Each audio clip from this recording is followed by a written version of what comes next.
Hey everybody, this is Tony and this is Joshua. Hey Josh. Howdy. Josh, how old are you?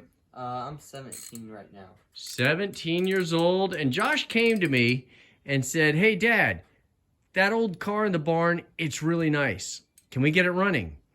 And the last time I drove this car was 1999, and it has been sitting in this barn for a long time. Not exactly sure how many years it's been in the barn, but it has been many years.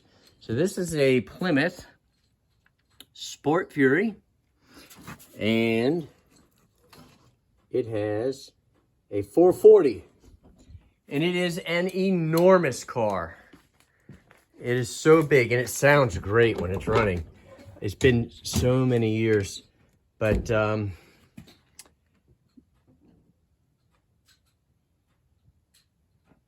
it just needs cleaning. The dashboard isn't even cracked, which is amazing.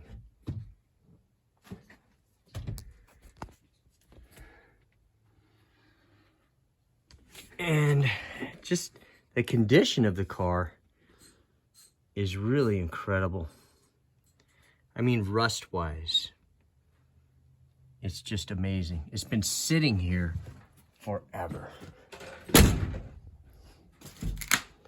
And another thing that's notorious for Mopars is rust here on the cowl.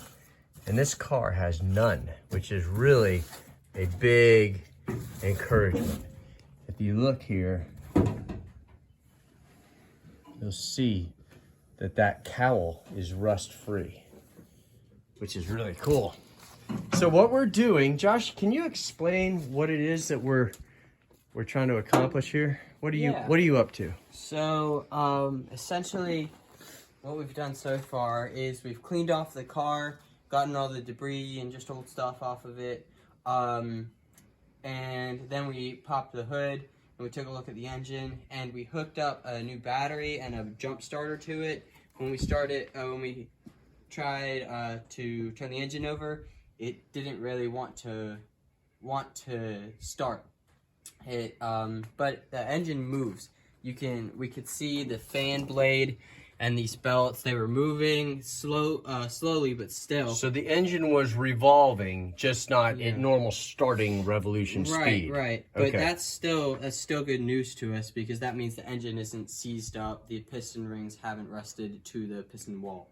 Exactly. And so, but it's still not starting like it should. So what we're doing now is we're taking the spark plugs out, and we're putting a little oil in the pistons so that it can seep down and lubricate everything. Okay. So let's go ahead and do that. Yeah. So what are you doing right here? So right here, I'm taking the spark plug out of the number 2 cylinder. All right, go for it. All right. And I'll leave the wrench.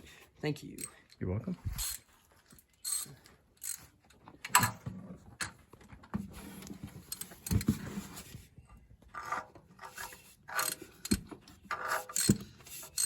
Once it's broken loose, you can get it off by hand. So that one came off. Nice. And then we have our can of oil, and we'll just put this in the spark plug hole and just shoot a couple drops into there. Actually, we'll shoot a couple pumps in there. Yeah. And we'll let it sit overnight. And then tomorrow, we'll come out here and hit that starter again. And then the starter may turn, because then now there will be so much less compression in the engine. The starter might turn things. If it doesn't, we'll take the starter off. We'll pull the car out of here, and we'll take the starter off. And at that point, take it to have the starter rebuilt. And then we'll also check the ground on the frame and the engine before we take the starter off, just in case there's a problem with the ground. All right. Thanks for watching our video.